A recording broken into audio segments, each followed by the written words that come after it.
Thank you for joining the National Crime Victim Bar Association webinar, which is being sponsored by the National Center for Victims of Crime. You can learn more about the Bar Association at victimbar.org. For today's presentation, we are going to be taking questions through the Q&A feature, which is at the bottom of your screen. We're going to leave the chat feature open so you can talk amongst yourselves and continue that conversation in that chat, but any official questions we will take through the Q&A feature. As a reminder, this session is being recorded so that we can place this video on our YouTube page so that it is then available to everyone on our call. Today's topic is It Takes a Village, Protecting the Elderly from Abuse. Our speaker is Ashley Hadler. Ashley's from the law firm of Giero and Germano. Ashley focuses her law practice representing survivors and families affected by nursing home abuse, sexual abuse, and medical malpractice. Ashley's clients range in age from children to the elderly, and she has experience handling sexual abuse and assault cases that happened in churches or in religious organizations, in residential care facilities, at daycares, at schools, and in organized sports. She handles cases throughout Indiana and Illinois. If you have questions for Ashley, go ahead and use that Q&A feature. We will take them if they are timely and urgent. Some of them we might hold until the end, but certainly go ahead and ask them right away. Please join me in welcoming Ashley. Hi, everyone. Good afternoon. Thanks so much, Renee, for the intro. As Renee said, I am a lawyer and I practice in the Midwest doing nursing home abuse, sexual abuse, and medical malpractice cases. And I wanted to answer a lot of questions today that I've been getting from my clients and family members, members of the public.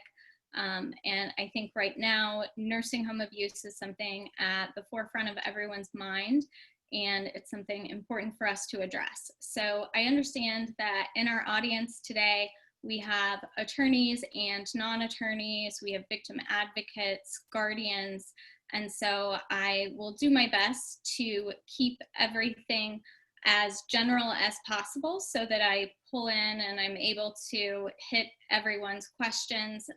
But if I don't go deep enough into a topic and you want to learn more or you have additional questions, my email is here on the slide that's up currently, and I welcome any communication from you about additional questions or resources after we're finished today. So first, we know that in the media there have been a lot of sensational stories about really horrific incidents that are occurring all over the nation dealing with the COVID virus and trying to keep all of the residents in long-term care facilities safe. And long-term care facilities, I'll use that term generally throughout today's presentation, but when I use that term, I'm talking about anywhere where vulnerable people live. So that could be a skilled nursing facility, that could be an assisted living facility, or it may be a residential facility or a community integrated living arrangement, a group home of some type. So the topics that we're talking about will apply to all of them. The specific requirements and regulations may be a little different for each of those types of facilities, and that's something I'll talk more about as we get a little further into today's presentation. So why does abuse occur? This is something that myself and other lawyers who practice in this area have thought a lot about, we've researched a lot into, and it's something we see throughout the cases we handle is that abuse and neglect occur because of bad actors. Sometimes I would say in a lesser circumstance, it may be an individual bad actor.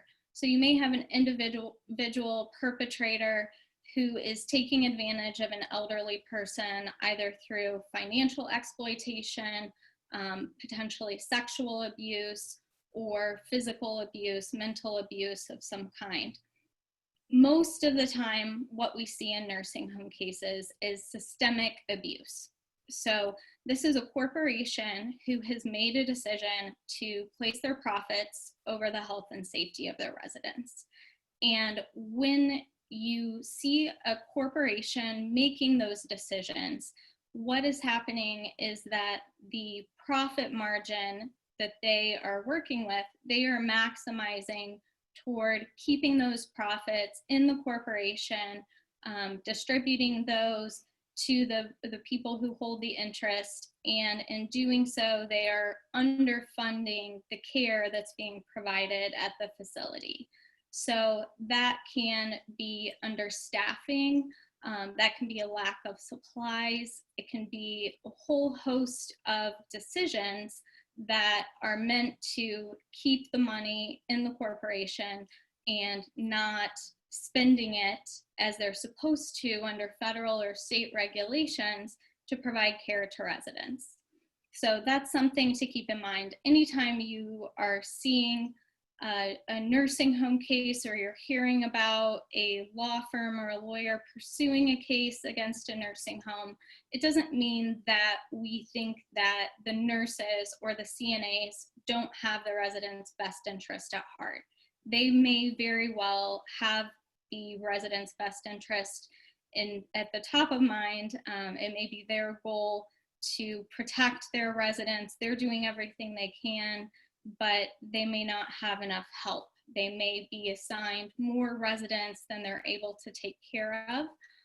They don't have enough resources to do their job. And so those are corporate decisions. We place those with the administration of the nursing home, the board of governors who make those decisions. So what types of injuries do we see occur when these decisions are being made?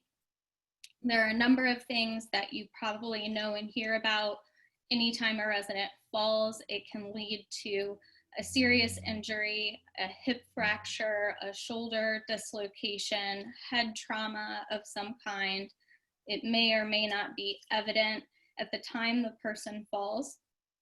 Sometimes head injuries take time to show signs and symptoms, so it's important in those cases that if a fall is unwitnessed, the person is presumed to have a head injury until that is ruled out through neurological checks. There are a number of things that should be done to investigate and assess the resident after a fall. Pressure sores or bed sores are something that you hear of a lot in the nursing home context. And pressure sores sometimes may develop even if appropriate care is given.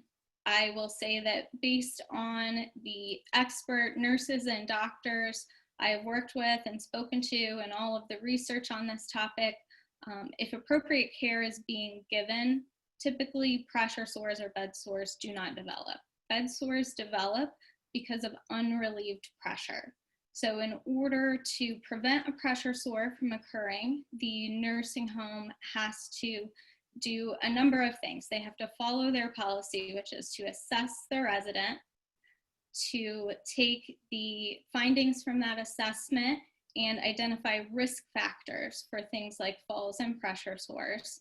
After they've determined what the risks are and how high and how great the risk is, they have to develop a care plan that's meant to address each of those individual risk factors.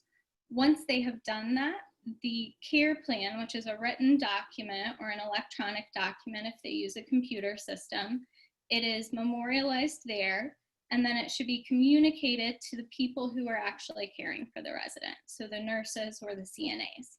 So once that is communicated, it is the staff's responsibility to implement that plan. So that means if there is an intervention in place to turn and reposition the resident every 2 hours, that should always be done. Every time that's done, it should be documented in the resident's chart. If those things are not done, then that is considered what we call a violation of the standard of care. It means that the staff is not acting to the appropriate level that they should. They're not acting as a reasonably careful nurse or a reasonably careful CNA in the situation. And once the interventions are implemented, every so often or upon a changing condition, those risk factors should be reassessed And if the resident's condition has changed, it may warrant a change in the care plan that's being used to prevent bed sores or falls. Malnutrition. Hey, Ashley? Yeah. We got our first question already that might need to be answered beforehand.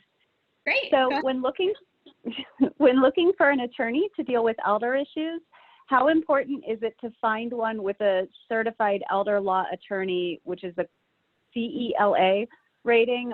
Is this a certification which signifies substantive expertise about elder issues, or is it merely an indication that an attorney has taken a minimal number of continuing education units each year?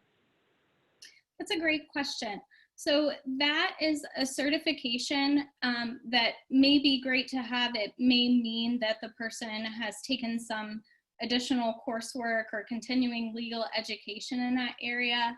I'll tell you that it can mean that that person just has more information and knowledge in the area of probate law or estates or Medicare or Medicaid or other things affecting elders.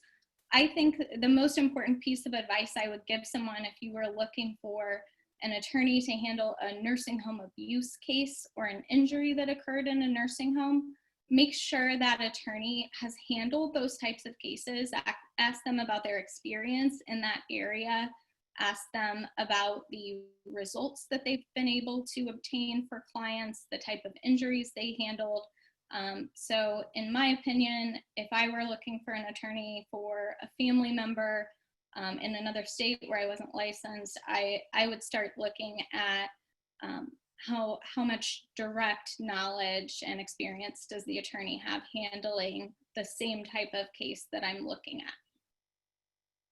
And you might be covering this in a few slides. I can't remember, but I think it'd be important to answer throughout. What are best practices to collaborate with nursing homes to help prevent these common causes of neglect, since so many of them feel like you're trying to expose them to legal liabilities rather than work with them?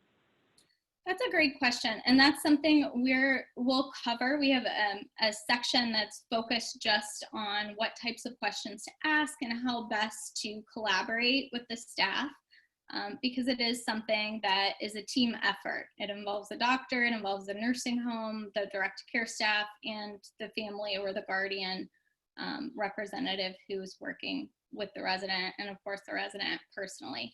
So we will cover that. I have just a few sections before it, but absolutely we'll get to that. And the other types of cases here, I think, are self-explanatory as far as the injuries that we see. These are all things that it's important for any family member or guardian to be aware of that could happen and to consider when they are looking at a facility for their loved one or keeping tabs on what's occurring in the facility. Some things that we covered just briefly before: the systemic issues that can lead to the types of injuries that we saw in the last slide. Any staffing issue is always of very high concern. If there are not enough staff to care for the residents, then falls definitely occur. Turning and repositioning to prevent bed sores won't occur. The type of intake and output tracking to determine how much nutrition and hydration is a person getting, those won't be able to occur. And documentation always suffers if there's not enough staff.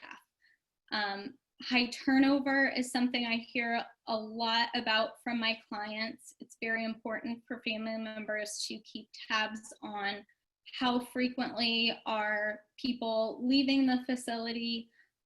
Some of the direct care providers, CNAs or qualified medical assistants, may turn over because unfortunately they usually are not paid enough. And that's something that, again, is a corporate decision. I know here, I live in Indianapolis, and I heard from someone that they had a hard time getting the direct care staff to stay in working in nursing homes recently because we had an IKEA store open, and the starting wage working at IKEA was more than the starting wage at what was being paid to CNAs. And that is really a disgrace. It makes me sad because this is very, very difficult work. It takes people who care very much about caring for others to do this work, and it's something that should be compensated and be compensated well so that we have people there who have the resources that they need to do those jobs. Some other things of budgeting we talked about quickly. Under qualified staff, perhaps someone has a criminal history, and if you have certain types of felony or misdemeanor convictions, you are not suited to work in a nursing home according to most state laws. And so it's very important that the appropriate level of background checks and references are completed. The appropriate training program is completed. We'll talk a bit about how the federal government has waived some of those requirements right now due to the COVID pandemic that we're facing. Certainly that is a risk-benefit situation to be weighed, because it's important that we have additional people available to staff the facilities right now, because a lot of staff members are getting sick and not able to report to work. But it's also concerning if someone does not have the appropriate background or appropriate training to be performing those tasks. So that's something that as a nation at the federal level, we will have to figure out, and a state-by-state determination to be made as well. Also very important are the policies and procedures that the facility is implementing. I know here in Indiana and in Illinois where I practice, policies and procedures are something that are available to the public. They are available to nursing home residents and to their representatives. So if you have a loved one in a facility, you are entitled to have a copy of their policies and procedures. So that's something that you should ask for. And then if something comes up, if an incident arises or your loved one has a fall, you can look back to those policies and ask more questions to make sure that they followed the policy in investigating that fall and in trying to prevent it in the first place. So that's a great resource, something definitely to be aware of and ask for. So when we're looking for signs of negligence, it's something that if you are in the facility, or right now you can't be in the facility, so your loved one is there, and if you're asking questions, what are the signs? How do you know that understaffing may be occurring? What do you see? What do you hear? What do you smell, feel? Those are all very important things. We've got to use all of the tools available to us to identify these things. So what you're looking for as a family member, look around when you're able to be in the facility, or if you are able right now to do a Zoom video call or a web visit, a window visit where you're going to the facility and interacting with your loved one. Look for how well are the residents kept? Are they well groomed? Do they seem to be up at appropriate times of day? Are they being put to bed too early or too late? Look to see how well it just appears they're being cared for. Take a look, see where the nurses are when you're in the facility. Do you recognize them? Are you seeing the same people at the same times of day? Typically, nursing homes work on 3 shifts, so 7 to 3, 3 to 11, and 11 to 7. So you may see the same first, second, and third shift workers. Weekends, you may see different people there, or you may see people working doubles. So it's important to keep track of that and ask questions about it. If it's something that you haven't seen someone for a while and you're wondering if they're still with the facility, check in on that. And I always recommend to my clients that you make visits at different times of day. Typically, the nursing homes and assisted living facilities have more staff on hand during the day. when the residents are up and moving around and going to and from activities or meals. But in the evening, it's also very important, especially if the home has a memory care component, for enough staff to be present when residents may be having what we call sundowning or additional memory problems in the evening time before bed. It's also very important, of course, that they have appropriate staff there at night in case people are trying to get up unassisted, trying to go to the bathroom, having, you know, any problems overnight that would need to be addressed. Hey, Ashley. Mm-hmm. One question that goes along with this, when a person first enters a nursing home and the family's with them and bringing them to those initial meetings, do you think it's a plus or a minus to have an attorney in attendance at that initial care plan meeting and then at follow-up meetings? Does that direct involvement serve as kind of, is the questioner saying a polite deterrent, or is it intimidating? That's a really good question. I think it's important to build a rapport and a trust between the facility staff, the director of nursing, the administrator, and the family member. And I agree. I think that may be somewhat off-putting or intimidating. But as I'll talk about later in my slides, one thing that's extremely important is that you don't sign anything that you don't understand unless you've had someone explain that to you. Obviously, my first recommendation, top choice, would be that you have an attorney review any admission paperwork before you sign it. There are things that you should look out for. The word arbitration is something that most people are not familiar with. They don't understand the full implications of it. And it's a very, very serious clause that's contained in a lot of admission contracts that can cause you to waive many, many constitutional rights. So I would say don't sign anything at a minimum unless you have had an attorney take a look at it. I know attorneys in most states who would look at that for free. I would look at an admission agreement free of charge for anyone who contacts me and asks me about that. It is that important to me that people are not being admitted to nursing homes, waiving their rights without having that input from an attorney about what they are entitled to upon an admission to a nursing home. As far as having someone there actually at the care plan meeting, I don't think it's necessary to have an attorney there, but certainly take notes, keep all of those things, communicate with your attorney if there are any questions about the level of care that's being provided. If you are concerned that the facility may not have the appropriate level of staff, type of staff to care for your loved one, then that's something that you would want to talk to an attorney about. The other things here, just taking a look to see kind of how long things are left in the residence room as far as food trays, water pitchers, and taking in and observing how do the staff members seem. Are they super busy? Are they running around? Are they not busy at all? Are they on their phones? Are they chatting with each other? Keeping tabs on those things and just being aware of that and being aware of when it changes is important.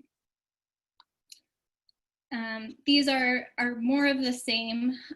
One thing that's important when you are visiting is to keep an eye on call light response times. So if you are in the facility with your loved one, it's always interesting at some point or at various times to have them use their call light and see how long it takes for someone to come and respond to their inquiry. How long that takes is very telling about how busy the staff is and if the staffing levels are appropriate. And if your loved one, right now you can't get in to visit them, so that's something to ask them about occasionally, or if there's a time later on when we are able to go back to the facilities, just check in with them and say, how long is it taking for someone to come to you? Because if it's an urgent need, if someone has to get up and go to the bathroom and they can't do that safely on their own, then it's important to know how quickly does someone get there to help them? Because when staff is not responding to call lights, that's a time when a lot of the negative events we see happening will occur. And always pay attention. I've had clients who come to me and unfortunately they did not fully appreciate maybe something a family member was saying to them because of their mental status. Sometimes if a person has confusion or other cognitive problems that they're dealing with, it may be easy to say, oh, you know, mom's a little confused. She couldn't have meant what she said, or that doesn't quite make sense to me. But keep track of that. Keep track of reports that they're making that seem a little strange or off. One example I'll give is I had a client whose father was reporting that someone was stealing his necklace, and his dad had dementia, so he wasn't quite sure what that meant, and it didn't look into it that far at first. But then the more the reports came, he realized that he used his call light. His call light was actually a pendant that he wore, and his dad was referring to that as his necklace. And there was a particular CNA in the facility who was taking away his call light, taking away his necklace, and leaving him without that so that he couldn't call for help on that shift because he pressed it too many times, and to that CNA, it was annoying, and that was his way to deal with it, which is obviously inappropriate. So keep track of those claims, and just something that you may look into or maybe ask more questions about. And then cleanliness, this is a huge thing. You know, most family members don't do head to toe body inspections every time they visit, nor should they, but it's important to ask your family member, or from time to time look, see, you know, are you being kept clean and dry? How do your feet look? How does your backside look? Just to make sure that there's nothing going on there that the staff perhaps hasn't found yet or hasn't notified you about. Because those are things that if left unattended, they can quickly deteriorate into serious skin wounds, conditions, or pressure sores. So those things are important. Sometimes when you're visiting, if you are able to and you have the time and you can stay for an extended period of time, if you're spending 4 hours there, if your loved one is at risk for pressure sores in that 4-hour span, they should be turned and repositioned at least twice. So if you're there for a long period of time, keep track of, did someone actually come in and turn and reposition them? Are they using pillows or bolsters or anything to keep your loved one in a position to offload certain areas of their skin? Look through nightstands and drawers. Are there pills that it appears have been left that your family member hasn't taken? Are there any changes that you can tell with their cognitive status or the way they're speaking that would lead you to believe maybe they're not getting their medication, or they're getting a medication that you don't know about that has changed the way that they're interacting with you? So those are things to think about as well. Hey, Ashley, before we move on to the lawyer's perspective, one good question that came through, how do you do all of those things with the current restrictions? You know, how do you do this? How can you do the smell check? How can you ask those things? And what's the best way to advocate for family members right now? Yeah, absolutely. That's actually, it's reading my mind. It's coming up. I think it's the section right after. Perfect. Sorry. No, it's really important right now. And then for the lawyers who have joined us, we know that in the medical records, a big thing to look for, false charting. You can see it pretty easily in electronic records right now if you see something that's backdated or has been changed later. Always important to get an audit trail so that you can see when that data was changed. Missed treatments is something huge. Always important to look at the treatment administration record and see if someone has been turned and repositioned at the appropriate intervals, and check and see, are the dressing changes being done, are skin checks being done? And the rule in nursing is if it's not documented, it's not done. So important to know. Also take a look and see if things are being charted when the resident has already been out of the hospital or out of the facility and onto the hospital. If there's charting in there that extends hours or days past when they're discharged, that's a good sign that it should call into question more of the documentation in the chart. These are more technical topics, things that are resources that are great resources for lawyers to use when investigating these cases. They're also very good for family members to know about. And I include links to these at the end of the presentation on the resource slide. But Medicare Consumer Reports, that is an amazing tool. Medicare has a star rating system, 5 stars being the best, 1 star being the worst. And they rate each facility that receives Medicare and Medicaid and place a star rating for each of them, and they put it on the website so that you can compare the nursing home options for your loved one and determine what's the best fit for them. ISDH is Indiana State Department of Health, but each state has its own Department of Health, and each of those, if you go to their website, they will have a lot of information about the ownership of the facility, funding of the facility, what type of beds do they have, Medicare, Medicaid, private pay, director of nursing and administrator information. That's a really good resource.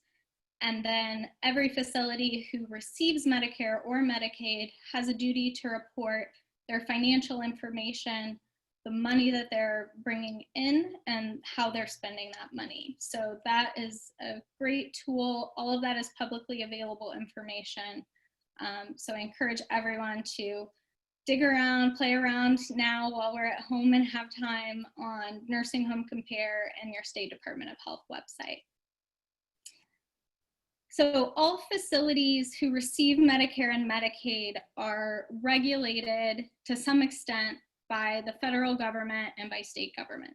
So those regulations are codified. It's called the OBRA regulations, OBRA, and those are a set of regulations that apply to anyone who receives federal funding. And those requirements are very basic, and they are residents' rights, the right to be free from abuse and neglect, and it goes into very detailed requirements for staffing and for types of care that have to be provided. So those are things that typically appear in the admission agreement, but it's important for everyone to be familiar with what the facility is required to provide. And those are bare minimum requirements. Those are things that must be done for the facility to continue operating. Who is paying for the care in the nursing home can tell you a lot about that particular facility. So the options are Medicare, Medicaid, or private payment. And we see differences in the care that's provided based on what kind of payment they're receiving. We know historically that homes that receive Medicare provide more care per resident per day. So this is the way that the homes report their data to the government. They report how much staff they have per resident per day. And so that tells you how much time an individual in a nursing home has with direct one-on-one staff providing care to them. So these are just some statistics about kind of how that breakdown works. Typically, homes that have more Medicaid residents have lower ratings in the staffing and quality of care levels, which is sad and something that needs to be addressed. There are some initiatives to address that. CMS provides supplemental payments to homes in certain states who accept Medicaid residents. So it's something at a federal level that they have tried to address. The problem we're seeing is that even the homes who take more Medicaid residents and have that incentive and are receiving supplemental income from the government are not putting those dollars back into the home to give the residents the benefit. They're still absorbing that into the corporation and not providing it to the residents who are really the people entitled to that. And similarly, it's not just staffing, it's also supplies. So supplies like Hoyer lifts, wheelchairs, specialty beds, air mattresses, oxygen tanks, wound care devices like Roho cushions or bolsters for turning and repositioning, boots or heel protectors. If the homes are not providing those and not using that money to provide those, then that's a problem, and that's something as a family member to be aware of. Be aware if that equipment is available, and if it's not available, ask questions about it and how the facility may be able to work with you to get it in your particular circumstance.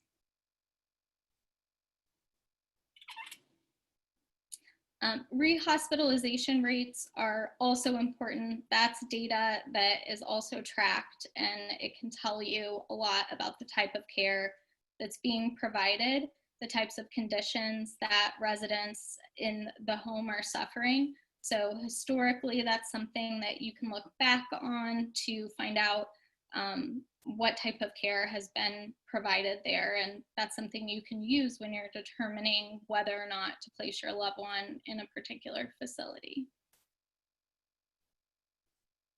Just some more statistics there. Okay, so this is getting into something it seems like we have some questions about. So right now, with the current pandemic, there have been a number of regulations and requirements that have been loosened or waived entirely. So we're referring to this as the perfect storm, because while the homes are addressing this pandemic, a lot of the measures that the government put in place to hold them accountable have been lifted. So we know we can't have family in the facility right now. There are no visitors. We can't have surveyors from the State Department of Health unless they are there to investigate an immediate jeopardy.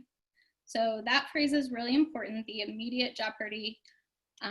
If you make a complaint right now to your State Department of Health through the system that they have in place to report concerns or complaints about these facilities, unless it is an immediate jeopardy to the health and safety of your loved one or other residents, they cannot go in and investigate.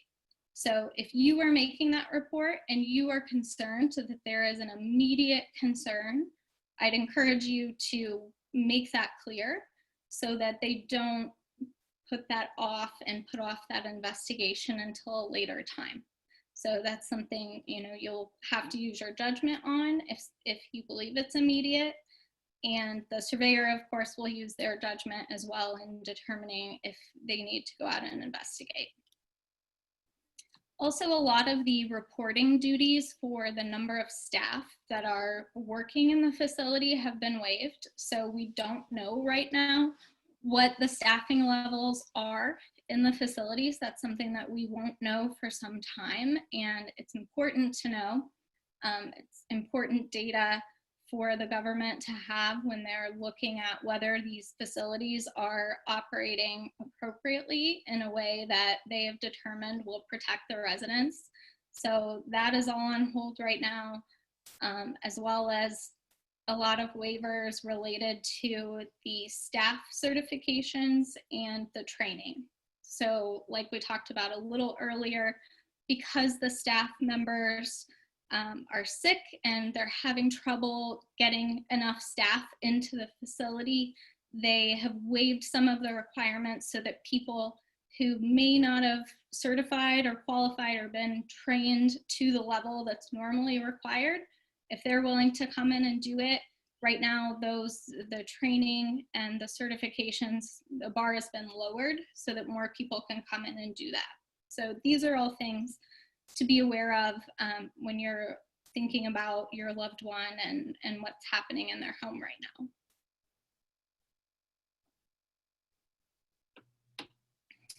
Something we'll hear a lot about in the coming days and weeks is a request for blanket immunity. So right now, there are some competing bills happening for nursing homes, long-term care facilities, other providers out there who have requested that they not be held responsible legally for any response to the COVID pandemic, or potentially for other injuries or things that may occur in the home during this time while the national emergency has been declared and in place.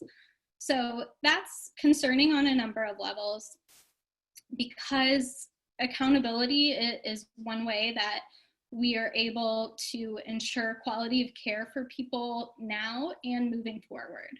So if we talked about the perfect storm of all of these regulations being lifted or waived or changed somewhat right now.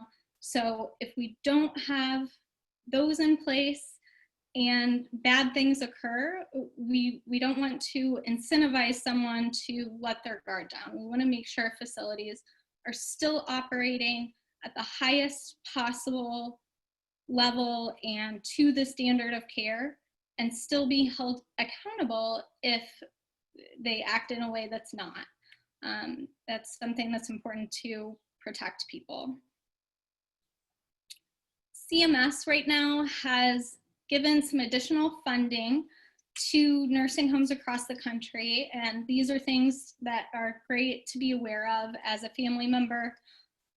They have provided funding that is meant to be used for technology. So you have the opportunity in facilities now for them to go and purchase additional iPads or tablets, protective covers for those things, headphones, and it's meant to allow the residents to use those to communicate with their family members, keep in touch with them.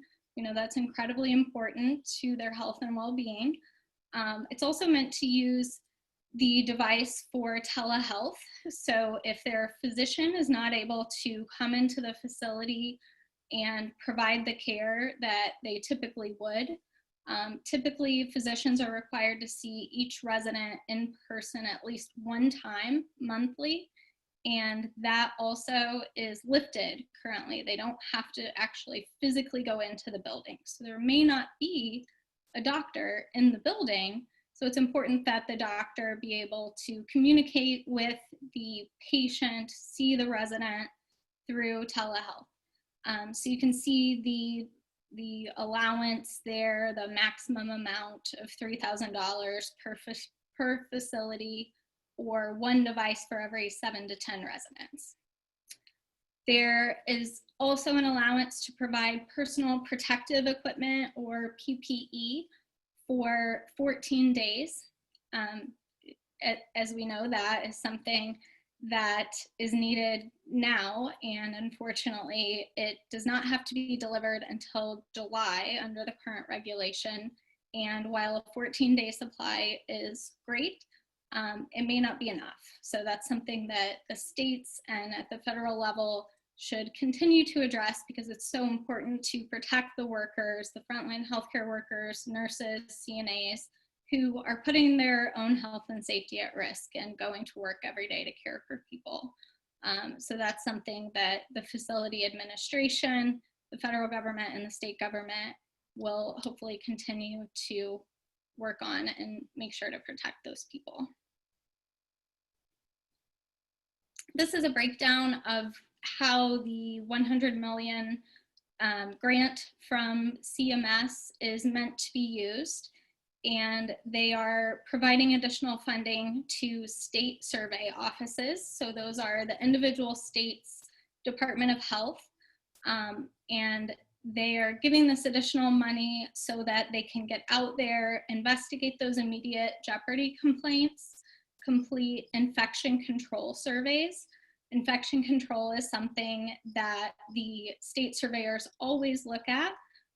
It's especially important in this time to make sure that they are using the PPE appropriately, doing proper hand washing, quarantining COVID positive patients appropriately in the facilities to prevent that from spreading. It also is meant to provide additional PPE for the surveyors. So when the surveyors are going in, they are able to protect themselves while they're in there, providing that incredibly important function of investigating and eventually doing surveys to make sure it's safe for facilities to reopen to visitors. There's a bill pending right now that would add additional safety measures. It's something that provides a lot of great resources. It would provide a full-time infection preventionist to each facility, and that would allow them to make sure their infection policies and procedures, infection control policies are being implemented. It could help them tweak those. It could help them find out about the number of cases they have in the facility and how to keep it from spreading. It would also implement fines for failure to comply with regulations, which is important, again, for accountability. And it would ensure that residents have a right to return to their facility. I know I've heard from a lot of clients right now, if someone has been out of the facility or they've had a hospital stay, they have not been allowed to come back. And that's something that typically there's a hold on a resident's bed for a certain amount of days. And right now those regulations, again, have been waived. And so residents may not have the right to return to their home. Finally, the bill would prohibit transfer without notification.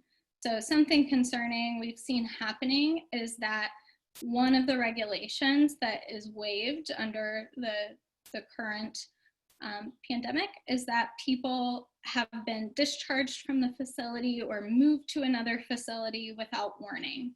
And normally there is a process that must be followed for notifying a resident and their representative about an anticipated discharge or required discharge. And that's a collaborative process that gives the family member time to work with other facilities and find the best place to keep their loved one safe. And right now, if the transfer is related to COVID response, people are being transferred sometimes with less than 24 hours warning. So this would require notification to a family member or at the very least to an ombudsman that would receive that notification and be able to work with the family to make sure everyone is in the loop on what's happening.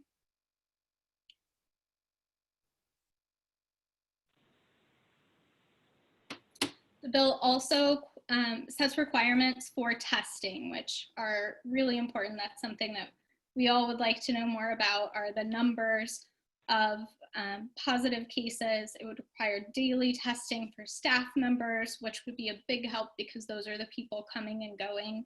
Sometimes staff members work in multiple facilities, so it would help prevent spread caused by that. Okay, so how do you protect your loved one right now at a distance? Do, as much as you can that you were doing before. be creative, do it in a different way if necessary. We talked about the technology grants, ask about those. If you or your loved one don't have the means to have the personal tablet or iPad, ask the facility about whether they've used any of the funds to purchase those so that residents can share those and you can do some kind of a Zoom visit or a FaceTime. If not, you can always send to the facility, to the social services director, a little video. If you have access to a smartphone where you can take a little video using Marco Polo or the video app on your device to send to them so that they can see you and hear you. And that's something that can really mean a lot and can help you stay connected. Be aware that facilities can accept Amazon packages just like anyone else. So I'm a guardian for a vulnerable adult here in Indianapolis, and I have continued to send things that I would normally be delivering personally, you know, just little things to brighten her day and make her feel as normal as possible through this time, which is the same thing that, you know, we're trying to do for ourselves right now.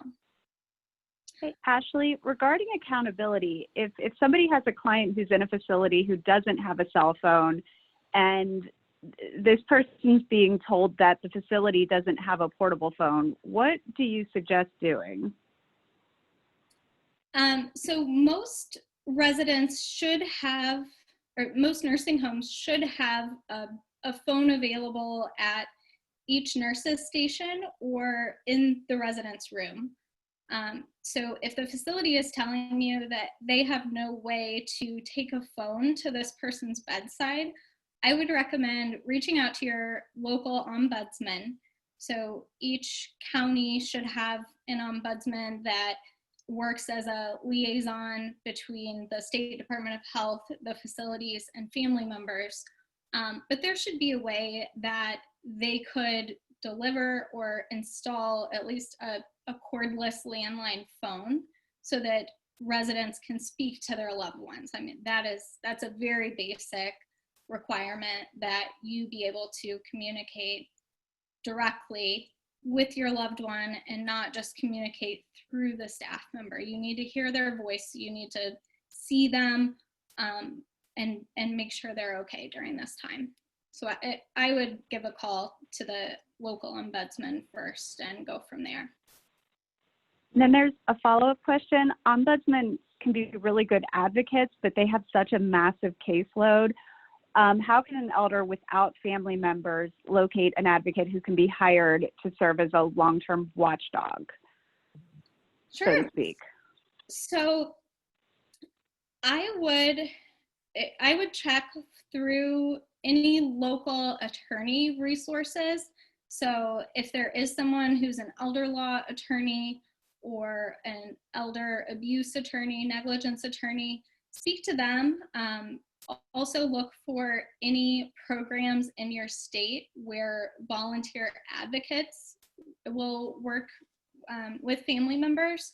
I know here in Indianapolis, we have the Center for At-Risk Elders, and they're an organization that allows people to volunteer as guardians. And so that's a program I've been very involved with, and that's how I'm able to be a guardian for several people in nursing homes here. So check into your local organizations, and even though ombudsmen do have a large caseload, typically they can be responsive in at least getting you resources. So if you needed a private caregiver or a guardian to assist someone, they should be able to point you in the right direction of someone who can spend more one-on-one time with you in that way.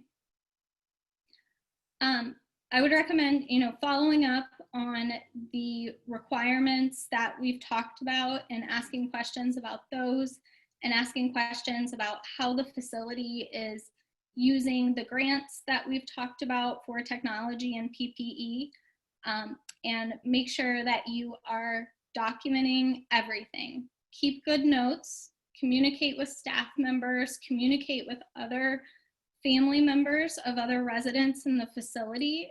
If you're in a community where you know of someone else, take photos or videos, save the information that facilities are sending to you. I know a lot of facilities right now are following their state requirements to send out text messages or group emails notifying people of how many positive COVID cases there are in the facility. Make sure you save those, because all of that can help you to create a record later to give to an ombudsman, give to an attorney, or give to a state surveyor. So make sure you're keeping all of that documentation. And we're approaching the end of our hour here, so a lot of this we'll make the PowerPoint available to you. This slide kind of talks about remedies that are available, whether it's a civil lawsuit or a license suspension that comes from the State Department of Health or from CMS. So those are all options that are available. And then one thing I want to make sure I hit again here is our the arbitration discussion. So arbitration is something that a lot of facilities incorporate into their admission agreement, and it will waive the resident's right to have a jury trial. So if they're injured in any manner in the facility, you could not file a lawsuit against them. They may require that any proceeding be confidential, meaning you can't talk about it, you can't tell anyone about it, and it leaves people at risk. It can cause you to waive a lot of rights that you may not understand or know you're waiving. And this is something the federal government has addressed starting September of last year, 2019. They implemented additional requirements, and one of those requirements is that no resident can be forced to sign an arbitration agreement in order to be admitted to a facility. So that's very important to note. You or your representative do not have to sign an arbitration agreement to receive care. So please make sure that if you take away anything from this presentation, and I hope you do, and I appreciate very much your time today, please make sure you do not sign an admission agreement without understanding it.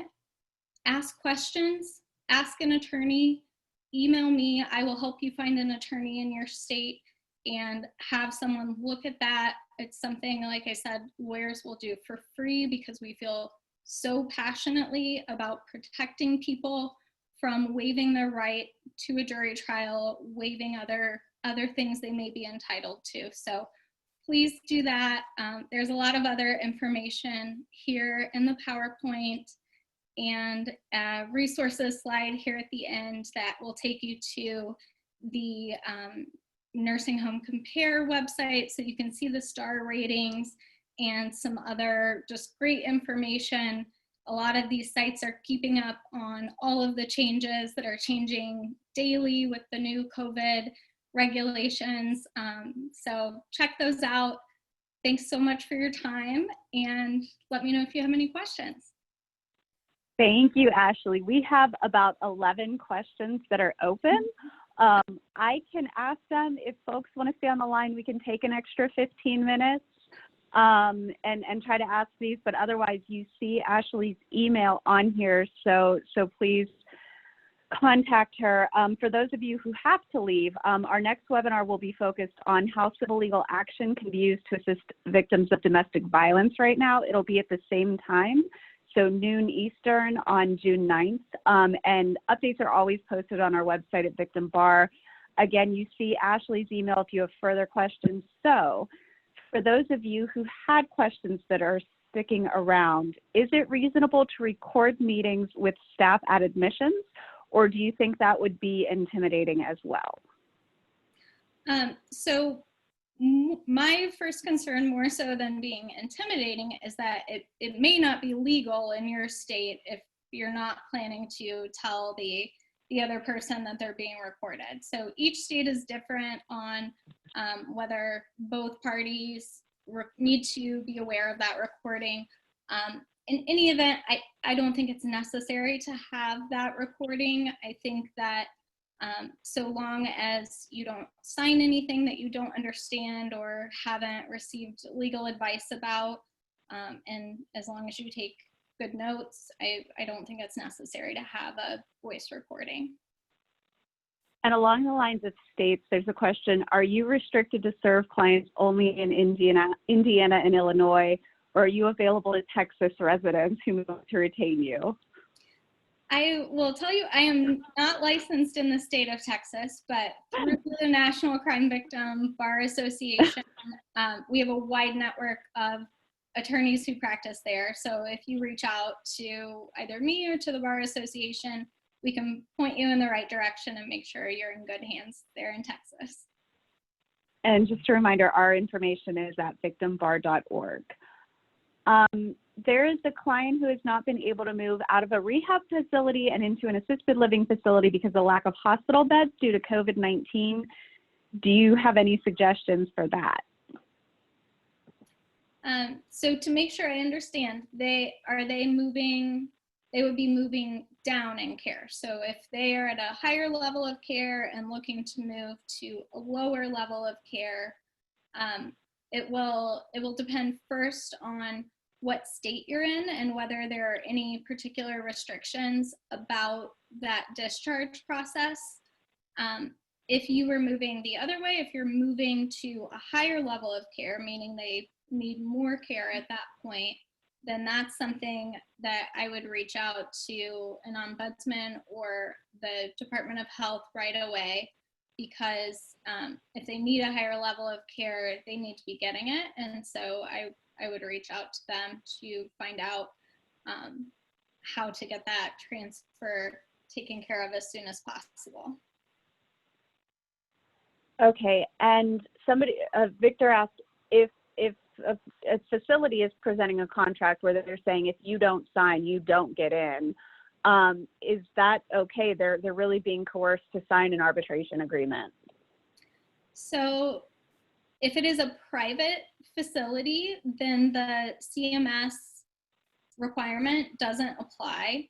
If the facility receives Medicare or Medicaid, it is a condition for them receiving that money that they cannot do that. You cannot be forced to sign an arbitration agreement in order to receive care. So I would take the agreement, I would reach out to an attorney in your state and tell them about the requirement if they don't know about the CMS requirement, and have them communicate with the facility for you in that case. How do you recommend confirming that appropriate background checks have been done at a facility? That's something that the state will look into. So if you go to your state Department of Health website, there are reports usually about each facility, and you can look back historically at their annual surveys. And as part of the annual survey, they look into whether staff has been appropriately screened and appropriately trained and receiving their continuing education. And if the staff has not been, they'll be cited for that. So it's a great tool. You can go to their website usually and look at all of the surveys, see what their scores have been, see what they've been cited for. Have they had problems with that in the past?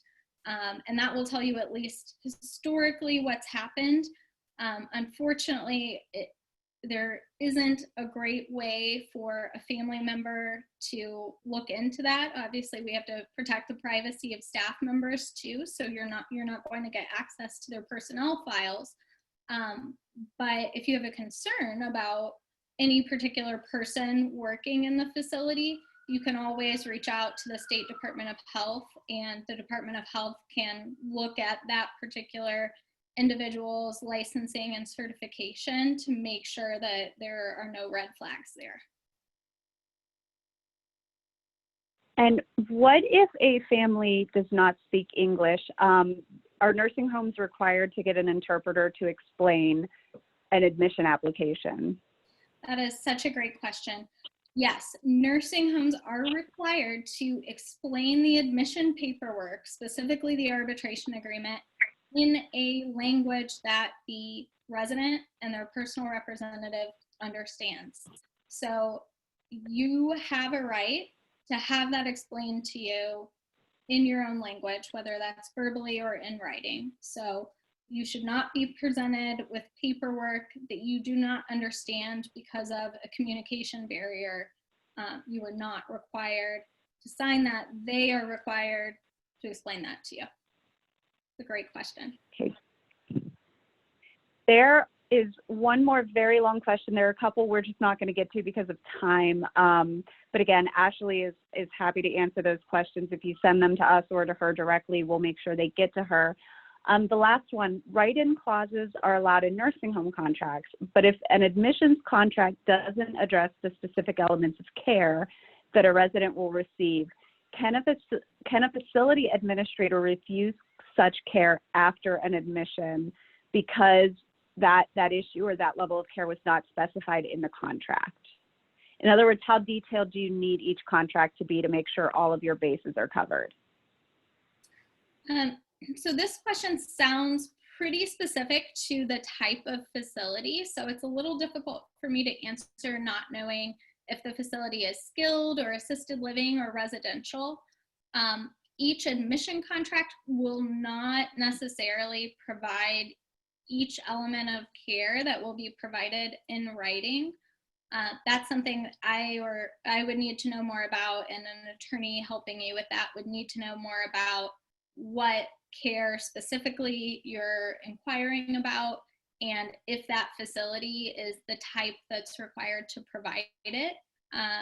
And then from there, if they're in the right level of care, then there's a requirement that each person be provided with that individual risk assessment and providing each of the interventions that they need to keep them safe and healthy.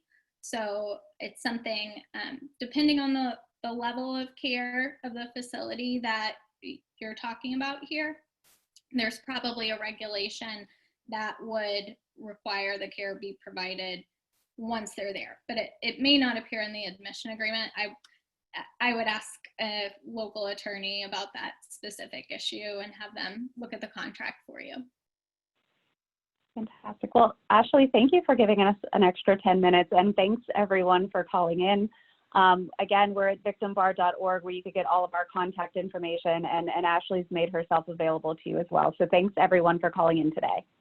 Great. Thanks, Renee. Thanks, everyone.